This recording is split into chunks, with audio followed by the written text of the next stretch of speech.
Hello बच्चों, कैसे हैं आप लोग। मैं शांतनु सिंह फिर से आपका स्वागत करता हूँ एडीपी स्टार लर्निंग प्लेटफॉर्म पे। तो आज और मैं और गिरनार सर दोनों मिलकर तुम्हें एडवांस में फिजिक्स को कैसे अटेम्प्ट करना है, किन किन बातों का फॉलो करना है, आज इस पर थोड़ा डिस्कशन करने वाले हैं। ठीक है, तो स्टार्ट करते हैं। बहुत बेसिक सबसे इंपॉर्टेंट बातें हमने सारा लिस्ट बना के रखा हुआ है। सबसे इंपॉर्टेंट बात जो अपने को ध्यान रखना है, अगर तुम एडवांस का पेपर अटेम्प्ट करने वाले हो जो कि 10 दिन के बाद होने वाला है लगभग, तो सबसे इंपॉर्टेंट बात तुम्हें क्या ध्यान रखना है कि भाई इंस्ट्रक्शन अपने को केयरफुली पढ़ना है। क्योंकि सही बताएं तो एडवांस वालों का ईमान धर्म नहीं होता है। कई बार ऐसा हुआ है, गिरनार सर के पेपर में हुआ है कि सिंगल वाले में ये नहीं था, निगेटिव मार्किंग नहीं था, और मल्टीपल चॉइस में निगेटिव मार्किंग था। और गिरनार सर ने क्या किया, मल्टीपल चॉइस में पूरा तुक्का उक्का लगा दिया, इनके नेगेटिव मार्क्स हो गए। तो ध्यान रखना सबसे इंपॉर्टेंट है कि वो हो सकता है पेपर का पैटर्न बदल सकते हैं, चीज़ें बदल सकती है, इसीलिए इस पार्शियल मार्किंग होता है। ठीक है ना, तो ये देखना कि भाई जो अपना मल्टीपल चॉइस में जो पार्शियल मार्किंग होता है कैसे क्या है, वो सारा इंस्ट्रक्शन प्रॉपर पढ़ाई करना। हो सकता है कि मल्टीपल चॉइस में निगेटिव मार्किंग भी दे दे, क्या ही पता, तो कुछ कह नहीं सकते। तो ये छोटी छोटी बातें, पेपर जब भी मिले तुरंत अटेम्प्ट करने के लिए मत बैठ जाओ, एक टाइम दो, इंस्ट्रक्शन पढ़ो प्रॉपर, पेपर पूरा एक बार ओवरव्यू कर लो कि भाई क्या तुम्हें लग रहा है कि किस किस टॉपिक से क्वेश्चंस आए हैं, इनमें से कौन से स्ट्रॉन्ग पार्ट है, कौन से वीक। तो पूरा फिजिक्स का पेपर एक बार रिव्यू करना बहुत इंपॉर्टेंट है। तुरंत पेपर मिलने के बाद ऐसा नहीं कि बैठ के बनाने के लिए, क्योंकि एडवांस में सही बताऊं तो टाइम इतना रहता है, तुम 18 क्वेश्चन मान लो आता है तो तुम उसमें आराम से 10-12 क्वेश्चन टारगेट कर सकते हो।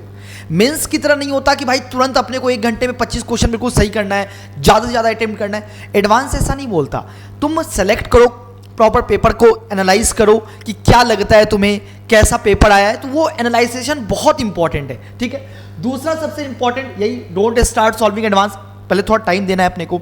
दूसरा है कि भाई अगर मान लो पेपर तुमने सॉल्व करना स्टार्ट किया, फिजिक्स के पेपर में मान लो अगर पेपर इजी है, तुम्हें लग रहा है कि नहीं यार सारे क्वेश्चन खट खट खट कर बन रहे हैं, तो 50 मिनट से ज़्यादा लगना नहीं चाहिए। ठीक है, बहुत टफ पेपर है तो 65 मिनट्स, उससे ज़्यादा अगर लग रहा है इट्स बेटर कि फिजिक्स को छोड़ के तुम किसी और सब्जेक्ट पे चले जाओ। क्योंकि कई बार ऐसा होता है पेपर कैलकुलेटिव भी आ सकते हैं, तो टाइम ज़्यादा स्पेंड हो जाता है और अपने को पता नहीं चलता।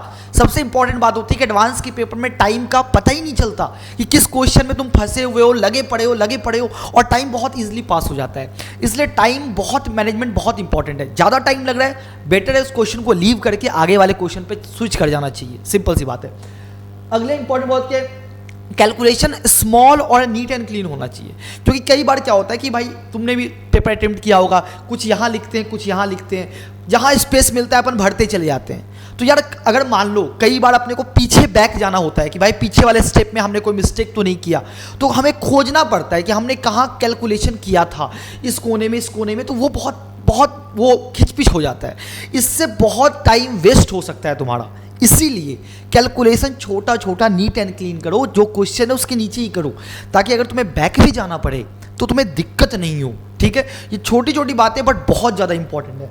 दूसरी बात है क्या है, अगर तुम मल्टीपल चॉइस क्वेश्चन अटेम्प्ट कर रहे हो, देखो अगर मैं क्लियरली बताऊं तो सिंगल करेक्ट का बहुत लोगों को वो रहता है, प्रैक्टिस रहता है, क्योंकि मेंस में भी अपन सिंगल करेक्ट क्वेश्चंस को अटेम्प्ट करते हैं। तो यार सिंगल करेक्ट का तुम्हारा प्रैक्टिस अगर है तो सिंगल करेक्ट से ही स्टार्ट किया करो। मल्टीपल चॉइस के जो क्वेश्चंस होते हैं उसमें कुछ कीवर्ड्स होते हैं, जैसे मे, मस्ट, तो ये जो कीवर्ड्स होते हैं ये बहुत इंपॉर्टेंट रोल प्ले करते हैं। कई बार हम लोग इसको नेग्लेक्ट कर देते हैं, कई बार which of the following options are not correct, और हमें नॉट पढ़ते नहीं, हम सीधा करेक्ट पढ़ के ऑप्शन लगा के आते हैं। तो ये छोटी छोटी बातें होती है, बहुत बार मिस्टेक होता है, हमने नॉट नहीं पढ़ा, हमने मे और मस्ट नहीं पढ़ा, क्योंकि कई बार जनरलाइज केसेस होते हैं, वो लिखता है मे बी ट्रू और हमें लगता है कि नहीं सर ये तो मस्ट है, काइंड ऑफ। तो ऐसी बार कई बार हम लोग क्या करते हैं, ये मिस्टेक कर देते हैं, खास करके मल्टीपल चॉइस क्वेश्चन में। तो ये इंपॉर्टेंट है, ये ध्यान रखना। उसके अलावा जो अपना होता है कि जो स्पेशल केसेस होते हैं, जैसे कई बार क्या होता है, मान लो उसने कुछ बोला कि यार रिंग के इस एक्सिस पे इलेक्ट्रिक फील्ड अपने को निकालना है, तो कुछ इसका फॉर्मूला ये आना चाहिए, 4 ऑप्शन दिया हुआ है। तो अब भाई ये अगर जनरल फॉर्मूला उसने दिया है तो वो हर मतलब एक्सिस पे हर पॉइंट के लिए वैलिड होगा, तो हम ऑरिजिन मतलब सेंटर के लिए भी पुट करके देख सकते हैं कि क्या ये फॉर्मूला से आंसर सही आ रहा है कि नहीं आ रहा है। तो कुछ स्पेशल टाइप के क्वेश्चंस होते हैं, इसको तुम बोल सकते हो एज अ तुक्का मेथड, कि कई बार ऑप्शन देख के हम ये सोच सकते हैं कि भाई ऑप्शन, जैसे मल्टीपल चॉइस में क्या क्या ऑप्शन होते हैं, या तो चारों डिफरेंट ऑप्शन होंगे या दो ऑप्शंस ऐसे होते हैं जो मिलते जुलते होते हैं। करेक्ट ऐसा हो सकता है, ऐसा नहीं हो सकता, या ऐसा फॉर्मूला होगा, ऐसा फॉर्मूला नहीं होगा, चार ऑप्शन है। तो भाई दो अपने को चुनना है, तो अपने को पता है कि एक ऑप्शन भी अगर अपन ने मार लिया तो दूसरे के बारे में अपन आइडेंटिफाई कर सकते हैं कि वो हो जाएगा। और कई बार होता है कि चारों ऑप्शन ही डिफरेंट होते हैं, तो उसमें अपने को चारों ऑप्शन चेक करने होते हैं, और कई बार सिर्फ दो ऑप्शन चेक करके काम हो जाता है। तो ऐसे ऐसे जो मल्टीपल चॉइस होते हैं उनको अटेम्प्ट करने की कोशिश किया करो, ठीक है ना। तो ये इंपॉर्टेंट पॉइंट था। आप कुछ पॉइंट तुम्हें गिरनार सर बताएंगे।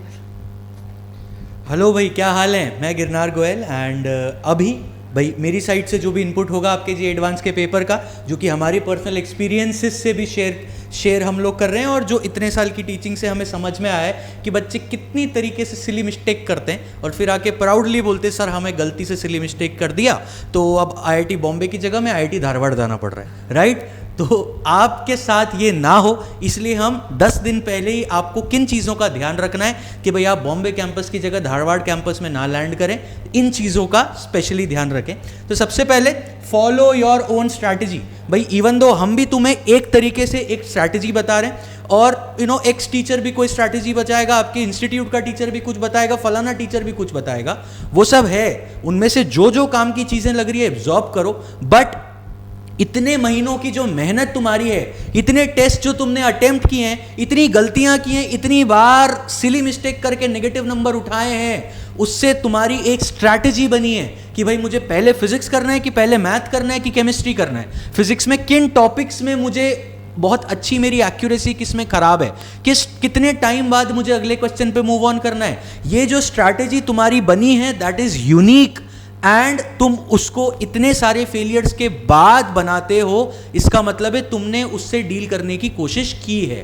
तो फॉलो योर ओन स्ट्रैटेजी, किसी और की स्ट्रैटेजी कॉपी करने की कोशिश मत करना। इवन इफ आई से कि तुम मेरी स्ट्रैटेजी फॉलो करो, डोंट फॉलो इट। काम की चीजें एब्जॉर्ब करो, किसी की स्ट्रैटेजी कॉपी मत करो। It should be your unique strategy, okay. दूसरी चीज, मूव ऑन। भाई ये सबसे बड़ी प्रॉब्लम है लोगों के साथ, राइट। जीवन में भी मूव ऑन करने में तकलीफ होती है, पेपर में भी मूव ऑन करने में तकलीफ होती है। भाई अगर किसी सवाल में 4 से 5 मिनट लग गए और फिर भी नहीं सॉल्व कर पा रहे हो, तो भाई मूव ऑन, लोड लेने की जरूरत नहीं है, और कोई दूसरा सवाल तुम्हें उतना ही रिवॉर्ड दे देगा, उतने ही नंबर दिला देगा, राइट। तो भले ही वो आपका फेवरेट टॉपिक है, नहीं हो रहा तो चीजों को ईगो पे मत लो, राइट। भाई चिल मचाओ, कोई बात नहीं, हो जाएगा सब, राइट। देन क्वेश्चन की शक्ल पे मत जाओ। ये जेई एडवांस सबसे ज्यादा नॉटी हरकतें करता है फेस वैल्यू पे। वो दिखने में जो क्वेश्चन अपेरेंटली खतरनाक होता है, टेक्निकली उसमें जरा सी कॉन्सेप्चुअल डेप्थ होती है, ठीक है। और मैक्सिमम नंबर ऑफ ऐसे क्वेश्चंस आपको जेई एडवांस में मिलेंगे। और ये तो सोच के जाना ही मत कि ये क्वेश्चन मैंने पहले देखा हुआ हो। अगर एक पेपर में 18 सवाल आ रहे हैं, तो हो सकता है 10 से 12 सवाल ऐसे हों जो तुमने शायद पहले कहीं देखे ही नहीं हो। This is the beauty of JEE advanced, और ये ही यूनिकनेस है जेई एडवांस के पेपर की, कि वो शक्ल तुमने पहले नहीं देखी होगी, पर तुम्हें भरोसा होना चाहिए अपने कॉन्सेप्चुअल अंडरस्टैंडिंग पे कि भाई मैंने पूरा टॉपिक अच्छे से पढ़ा है, मुझे कॉन्सेप्ट आते हैं और ये क्वेश्चन उस कॉन्सेप्ट को टारगेट कर रहा है, तो मैं इस क्वेश्चन को निकाल के लेके यहां से जाऊंगा, राइट। अपनी कैश मेमोरी पे मत रिलाय करो कि अरे ऐसा सवाल तो मैंने जीवन में कभी देखा ही नहीं, भाई मेरे टीचर तो ऐसे हैं मेरे, नहीं। It's fine to have new type of questions, आप कर लोगे बहुत आसानी से।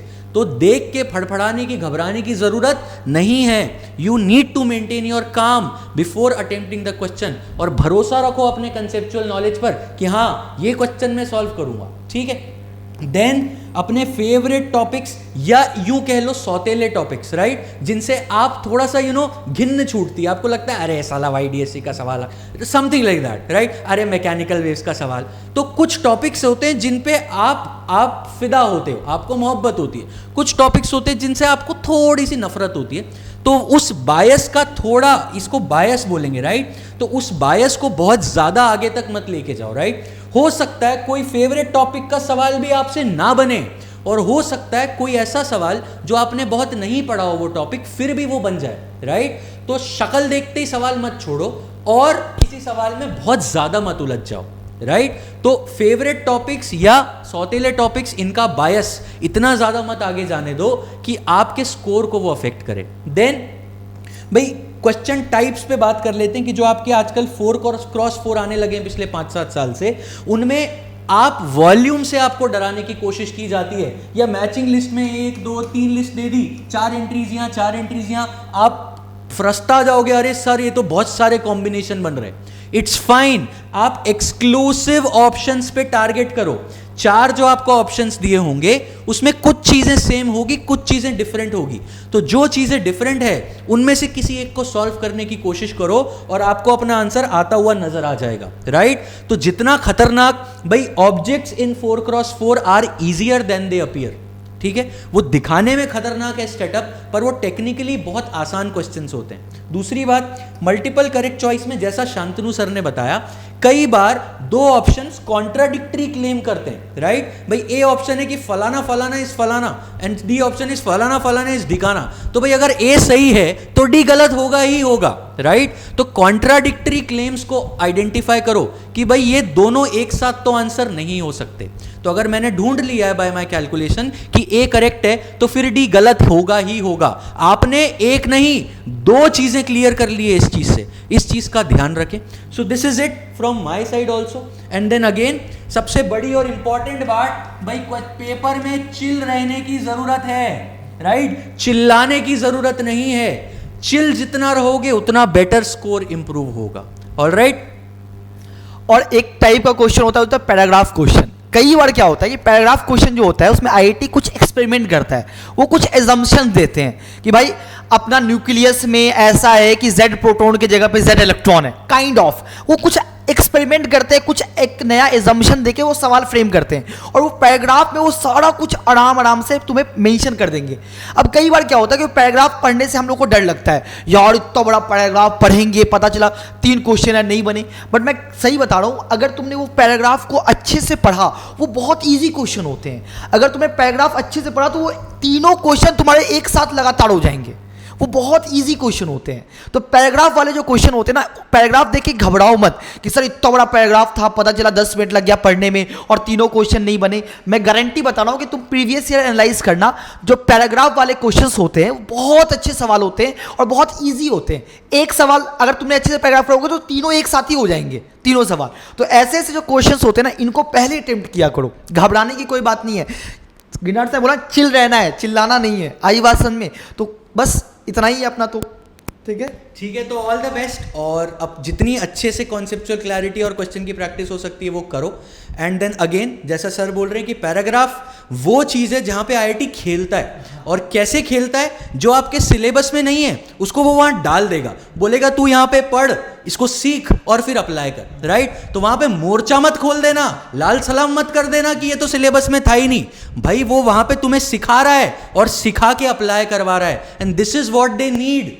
दे डोंट वॉन्ट यू कि आप रट लो सब कुछ मग लो। वो चाहते हैं कि आप रीजनिंग, अपनी जो साइंटिफिक रीजनिंग है उसका प्रदर्शन करो पेपर में। तो पैराग्राफ में जैसा सर बता रहे हैं उसको पूरा पढ़ना डिटेल बाय डिटेल जरूरी है, ऑल राइट। तो this is all from our side, right. Sir आपको कुछ कहना है? So all the best, and हमसे टच में रहें और contact us if you know need more guidance or you have any more questions, all right, all the best।